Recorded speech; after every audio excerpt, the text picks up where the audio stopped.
بسم اللہ الرحمن الرحیم۔ السلام علیکم محترم ناظرین، اس ویڈیو میں ہم جانیں گے بسم اللہ الرحمن الرحیم کے بارے میں، اور بسم اللہ الرحمن الرحیم کے فضائل، اور بسم اللہ الرحمن الرحیم کے فائدے، اور بسم اللہ الرحمن الرحیم سے متعلق ایک واقعہ۔ محترم ناظرین، جب بسم اللہ نازل ہوئی تو بادل مشرق کی سمت دوڑے، ہوائیں ساکن ہو گئی یعنی رک گئی، سمندر میں جوش آ گیا، چوپایوں نے غور سے سننے کے لیے اپنے کان لگا دیے، اور شیطان کو آسمان سے پتھر مارے گئے، اور اللہ پاک نے فرمایا مجھے میری عزت و جلال کی قسم ہے، جس چیز پر بھی بسم اللہ الرحمن الرحیم پڑھی جائے گی میں اس میں برکت ڈال دوں گا۔ اب آگے بڑھتے ہیں بسم اللہ الرحمن الرحیم کے فائدے کے بارے میں۔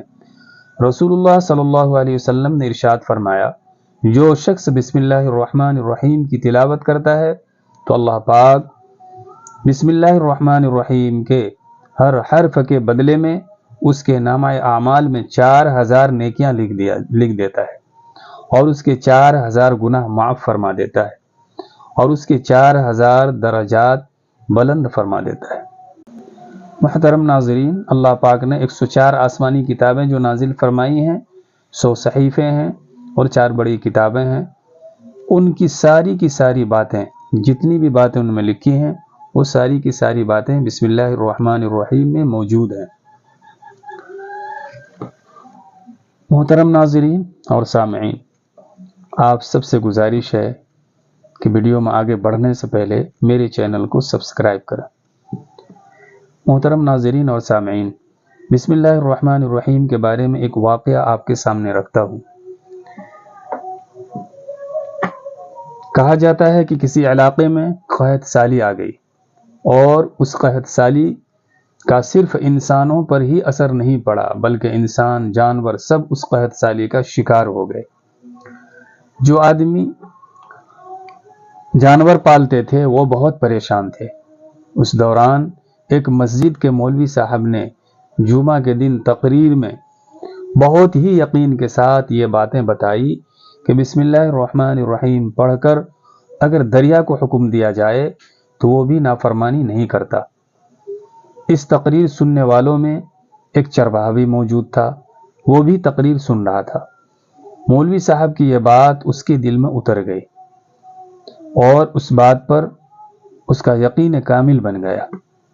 اس نے واپس آ کر اپنی بکریوں کو کھولا اور سیدھا دریا پر چلا گیا، اور اونچی آواز سے بسم اللہ الرحمن الرحیم پڑھا، اور دریا سے کہا میں اپنی بکریوں کو چرانے کے لیے اس پار جانا چاہتا ہوں، مجھے اپنے اوپر سے گزرنے دو۔ یہ کہہ کر اس نے اپنی بکریوں کو لیا اور دریا پر چلتا ہوا دریا کو پار کر گیا۔ دریا کی دوسری طرف کا علاقہ گھاس سے بھرا ہوا تھا، اور درختوں میں پتے بھی خوب تھے، کیونکہ اس طرف جانوروں کو کوئی لے کر آتا جاتا نہیں تھا۔ اس نے خوب اچھی طرح اپنی بکریوں کو چرایا، اور پھر بسم اللہ الرحمن الرحیم پڑھ کر اپنی بکریوں کو لے کر دریا کے اوپر سے واپس گھر لوٹ آیا۔ یہ اس بکری چرانے والے کا معمول بن گیا۔ وہ بکریوں کو اس پار چھوڑ کر واپس چلا آتا، اور شام کو جاتا اور بسم اللہ الرحمن الرحیم پڑھ کر اپنی بکریوں کو دریا کے پانی کے اوپر سے واپس لے آتا۔ ایسا وہ روزانہ کرتا تھا۔ اس کی بکریوں کا وزن بڑھنے لگا، اور بکریاں وزنی ہونے لگی اور موٹی ہونے لگی، اور دوسروں کی بکریاں قحط سالی کی وجہ سے دبلی ہونے لگی اور وزن گھٹنے لگا۔ لوگوں نے اس سے پوچھا کہ تم اپنی بکریوں کو کیا کھلاتے ہو جو تمہاری بکریاں اتنی موٹی ہو رہی ہیں اور وزن بھی بڑھ رہا ہے؟ وہ بکری چرانے والا سیدھا انسان تھا اور صاف دل انسان تھا۔ اس نے کہا جناب، میں تو بسم اللہ الرحمن الرحیم پڑھ کر دریا پر چل کر اپنی بکریوں کو دریا کی دوسری طرف چرانے کے لیے جاتا ہوں۔ اور یہ باتیں سب نے سنی، مگر کسی نے بھی اس چرواہے کی بات پر یقین نہیں کیا، کیونکہ یہ سب کے لیے ناقابل یقین بات تھی۔ یہ باتیں اتنی مشہور ہوئی کہ اس مولوی صاحب تک یہ بات پہنچ گئی، جس نے جمعہ کی تقریر میں یہ باتیں کہی تھی۔ اس مولوی صاحب نے اس بکری چرانے والے کو بلایا اور اس سے ساری باتیں معلوم کی۔ اس بکری چرانے والے نے مولوی صاحب سے کہا کہ حضرت، میں تو آپ ہی کی باتوں پر عمل کرتا ہوں، میں تو آپ کا شکریہ ادا کرتا ہوں اور شکر گزار ہوں کہ آپ نے اتنا اچھا طریقہ مجھے بتا دیا۔ مولوی صاحب حیرت سے اس بکری چرانے والے کے چہرہ کو دیکھتے رہے اور پھر بولے، میں تو ایسی باتیں ہر جمعہ میں کرتا ہوں، ان کا مقصد صرف لوگوں کا ایمان بنانا ہوتا ہے۔ مگر بکری چرانے والا بولا، میں تو بسم اللہ الرحمن الرحیم پڑھ کر دریا کے اس پار جاتا ہوں اور اس پار سے اس پار آتا ہوں، یہ میرا معمول بن گیا ہے۔ آخر کار مولوی صاحب نے صبح خود یہ تجربہ کرنے کے لیے ٹھان لی، جس کو دیکھنے کے لیے چرواہا سمیت پورا علاقہ جمع ہو گیا۔ مولوی صاحب کے دل میں یہ خیال آ رہا تھا کہ کہیں ڈوب نہ جاؤ۔ مولوی صاحب نے اپنے ڈر کو دور کرنے کے لیے ایک رسہ منگوایا۔ پہلے اس رسی کو درخت سے باندھا، پھر اپنی کمر سے باندھا، پھر ڈرتے ڈرتے بسم اللہ الرحمن الرحیم پڑھ کر دریا میں جیسے پاؤں رکھا تھا کہ پانی میں ڈوبنے لگے اور ڈبکیاں کھانے لگے اور پانی کے بہاؤ میں بہنے لگے۔ لوگوں نے کھینچ کر مولوی صاحب کو باہر نکالا۔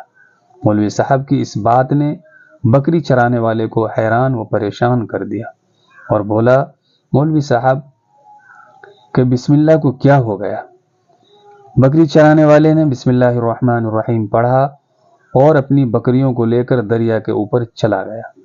لوگ اسے اللہ کا ولی سمجھ رہے تھے۔ اس بکری چرانے والے کے نعرے لوگ لگا رہے تھے۔ وہ بکری چرانے والا مولوی صاحب کے پاس آیا اور کہا، مولوی صاحب، مجھے آپ کے بسم اللہ الرحمن الرحیم کی بیماری کا پتہ چل گیا ہے۔ اس بکری چرانے والے نے درخت سے بندھی ہوئی رسی کی طرف اشارہ کیا اور کہا، مولوی صاحب، یہ ہے آپ کی بسم اللہ الرحمن الرحیم کی بیماری۔ آپ کے بسم اللہ کی برکت یہ رسی کھا گیا ہے۔ آپ کو اللہ اور بسم اللہ الرحمن الرحیم سے زیادہ بھروسہ اس رسی پر تھا، اسی لیے اللہ نے آپ کو رسی کے حوالے کر دیا۔ اور پھر بکری چرانے والا بولا، مولوی صاحب، آپ بھی کمال کرتے ہو، میں نے آپ کے منہ سے سنا اور یقین کر لیا، اور اللہ پاک نے میری یقین کی لاج رکھ لی، مگر آپ نے بتایا اور یقین نہیں کیا تو اللہ پاک نے آپ کو رسی کے حوالے کر دیا۔ محترم ناظرین اور سامعین، آپ سب سے گزارش کرتا ہوں کہ آپ سب میرے چینل AM 1881 کو ضرور سبسکرائب کریں اور گھنٹی کے بٹن کو بھی ضرور دبائیں تاکہ آپ کو میری ویڈیو ملے سب سے پہلے۔ پھر ملتے ہیں اگلی ویڈیو میں، تب تک کے لیے اپنا خیال رکھیں۔ اللہ حافظ۔